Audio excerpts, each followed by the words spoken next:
What's up mes cognos, comment ça va? C'est votre coach The Don Trainer. Donc comme vous l'avez vu dans le titre de la vidéo, aujourd'hui je reviens avec un nouveau concept. Oui, le coach coaché. Donc comme vous le voyez ici, on est chez moi, je vous en avais déjà parlé, surtout pour ceux qui me suivent sur Instagram. Donc on est chez The Don Trainer, c'est mon studio de coaching. Et en fait depuis l'ouverture il y a 2 ans, je ne me suis pas réellement entraîné, j'ai surtout fait de l'entretien parce que monter une boîte c'est fatigant, passer sa journée à coacher les autres c'est aussi fatigant. Donc quand on en vient à soi, on arrive souvent dans une phase où c'est ça. Comme on dit l'expression, le cordonnier est le plus mal chaussé. Donc je m'entretenais parce que quand même c'est mon métier, il faut que je garde un physique, mais c'est pas le physique que j'avais auparavant et j'avais perdu un petit peu ce goût-là du challenge. Et donc du coup, c'est pour ça que j'ai décidé de lancer ce concept. Donc en fait, aujourd'hui, j'ai décidé de débrancher totalement mon cerveau, d'enlever ma casquette de coach en fait, carrément. Et en fait, je vais mettre ma transformation entre les mains de Chris. Chris qui est un collaborateur qui travaille avec moi ici chez The Don Trainers. Il est personal trainer et aussi diététicien. Donc, il va prendre en charge ma transformation complètement, que ce soit sur la partie nutrition, sur la partie sportive. Encore une fois, comme on dit dans la vie, il faut accepter parfois de vider son bol, oublier tout ce qu'on sait et de faire confiance à ses compères. Et moi, je trouve que Chris, j'aime beaucoup sa façon de travailler. De toute façon, il va vous expliquer un petit peu sa vision des choses là dans la vidéo et pourquoi est-ce qu'on fait ça aujourd'hui. Il y a surtout un but de partage, mais on aimerait aussi apporter de nouvelles choses dans le monde du fitness, dans le monde de la musculation, des choses qu'on voit pas forcément partout, qu'on commence peut-être un peu à voir, mais qu'on voit pas encore au grand jour. Pas en France, en tout cas. Ok, pas en France. Donc c'est pour ça que j'ai choisi Chris. J'avais ce concept dans ma tête déjà depuis un peu avant cet été, mais je ne trouvais pas encore le coach avec qui j'avais envie de le faire.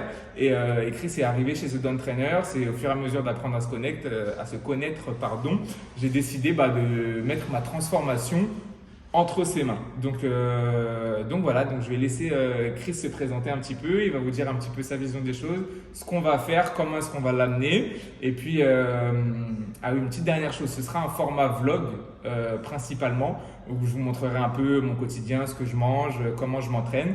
Et il y aura des formats à part où on sera avec Chris. Explicatif. Voilà, explicatif, vraiment pro, où Chris expliquera complètement ce qu'il fait, où on essaiera de vous donner des petites clés sur ce qu'on fait. Et puis vous allez suivre comme ça ma transformation sur 6 mois, 1 an, quoi. Ouais, on verra jusqu'où le vent nous mènera. Tout à fait. Je te laisse la parole.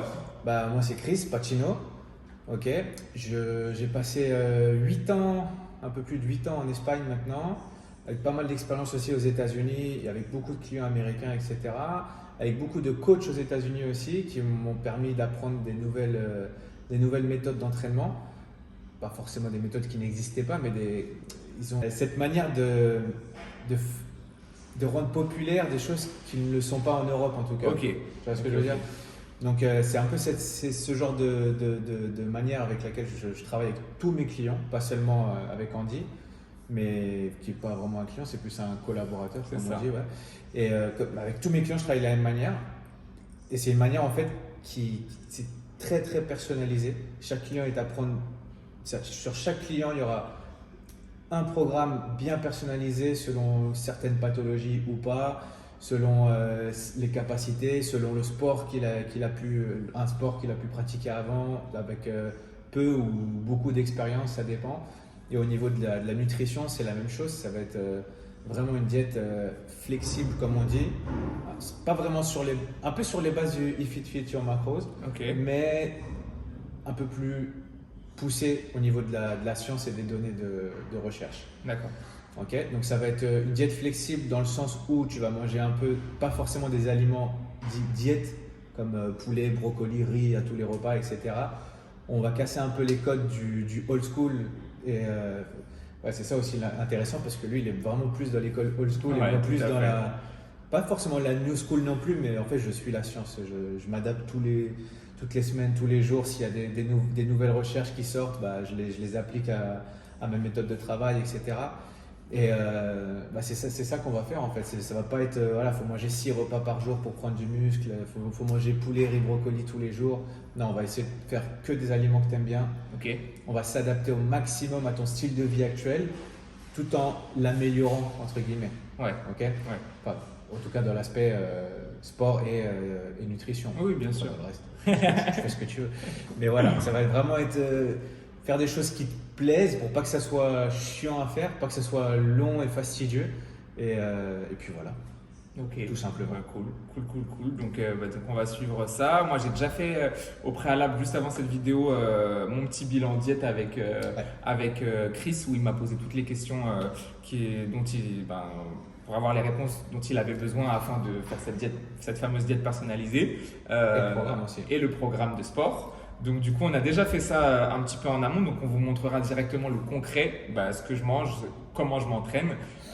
Et après, comme on l'a dit, il y aura des formats explicatifs où Chris expliquera pourquoi cette méthode d'entraînement, pourquoi je fais tel exercice, etc. Et ça va être vraiment intéressant parce que, encore une fois, on fait ça aussi pour cette notion de partage, parce qu'on aime tous les deux notre métier et voilà, on aime partager. C'est pas quelque chose qui pourra s'appliquer forcément à vous directement, mais que vous pourrez appliquer d'une autre manière.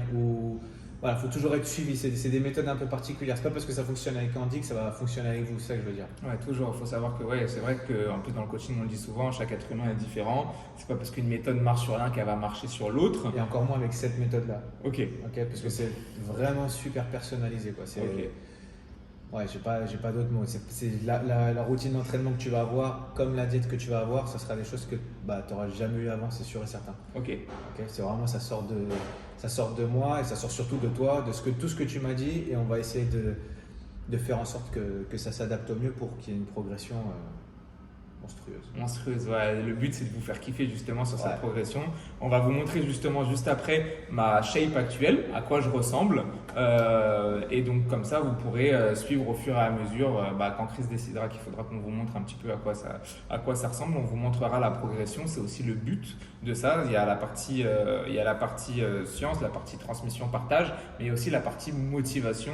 Montrer que même en tant que chef d'entreprise, pas juste sportif, mais chef d'entreprise, quand on souhaite être encadré et qu'on accorde ce temps-là, que ça rentre dans notre routine, il y a possibilité de faire de belles choses. Et moi aujourd'hui, c'est ce que j'ai envie de vous montrer en tout cas, et c'est pour ça que j'ai fait appel à Chris. Juste pour que les gens sachent, c'est quoi tes horaires, combien d'heures tu travailles par jour?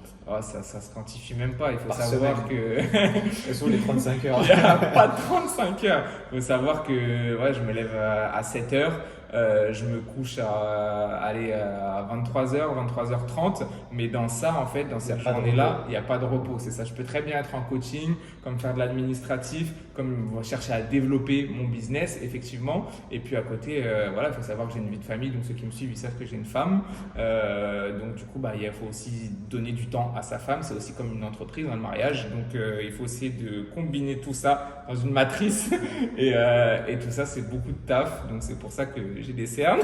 Et puis voilà. Donc c'est pour ça qu'aujourd'hui, moi, personnellement, j'avais pas la motivation, j'aime pas dire le temps, mais j'avais pas la motivation à me dire je me pose devant une feuille et je me fais un programme à moi-même parce que je le fais déjà toute la journée pour les autres. Donc je voulais vraiment que quelqu'un s'en occupe pour moi. Et comme on dit, c'est bien ce que tu as dit là, c'est pas le temps qui manque. Non, c'est jamais le temps qui manque. Moi, j'ai des clients qui gèrent des entreprises de 5000 salariés.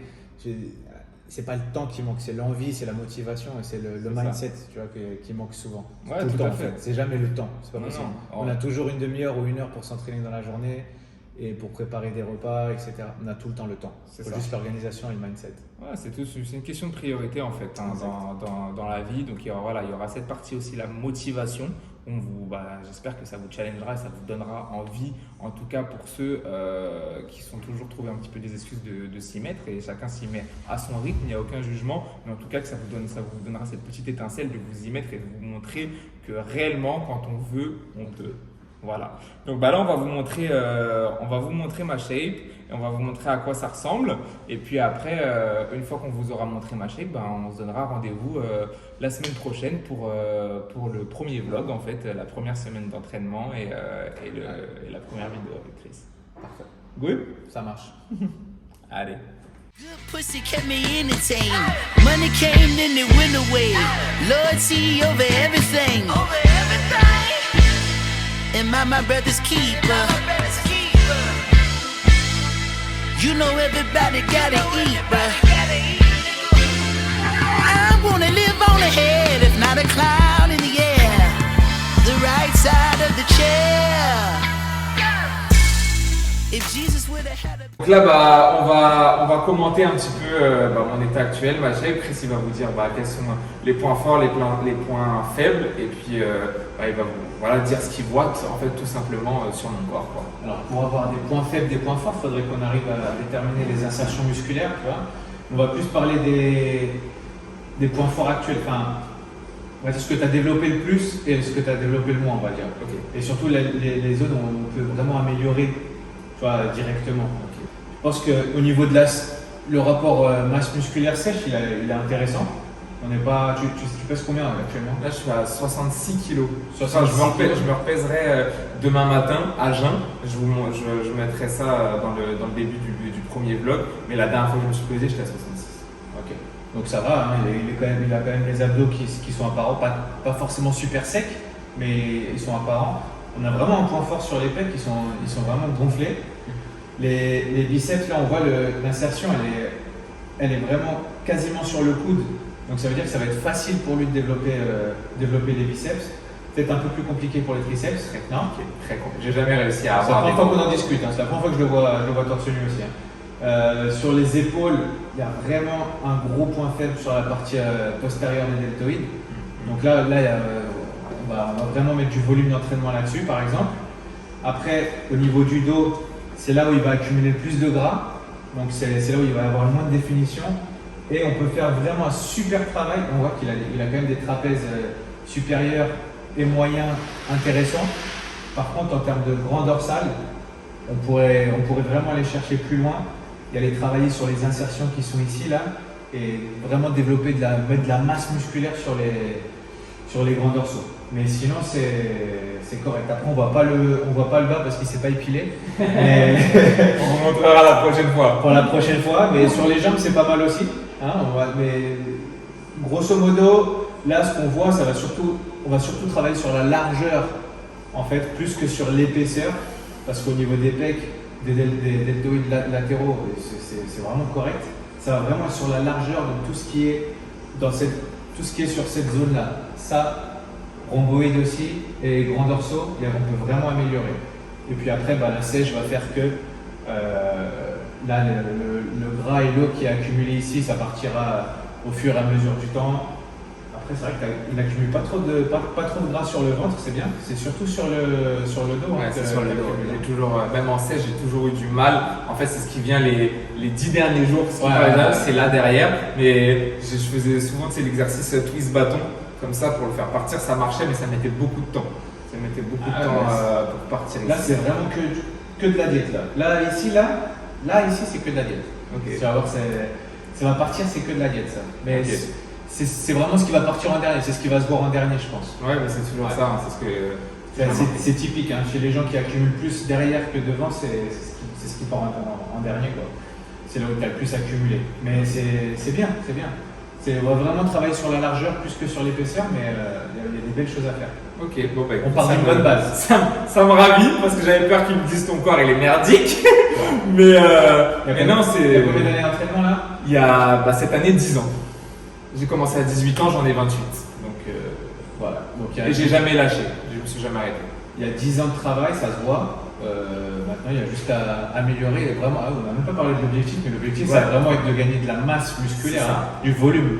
Du volume musculaire, ça, parce que comme il l'a dit, et ça rejoint ce que moi j'ai toujours vu, c'est que j'ai pas de mal à me définir, mais j'ai beaucoup de mal à prendre du volume sec, défini, quoi. Ouais. J'ai du mal à exploser, quoi.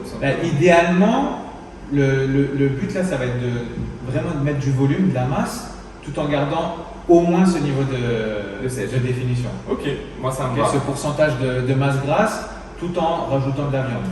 Okay. La bonne viande. La bonne viande. La viande blanche. pas du kebab. et si on peut, encore mieux, ça serait de mettre du volume et en plus perdre un petit pourcentage de gras, ça serait vraiment top de chez top. Ça, c'est l'objectif final en vrai. Ok. Bon, ok. Il n'y a plus qu'à. Hein. Allez, c'est parti. Ça marche.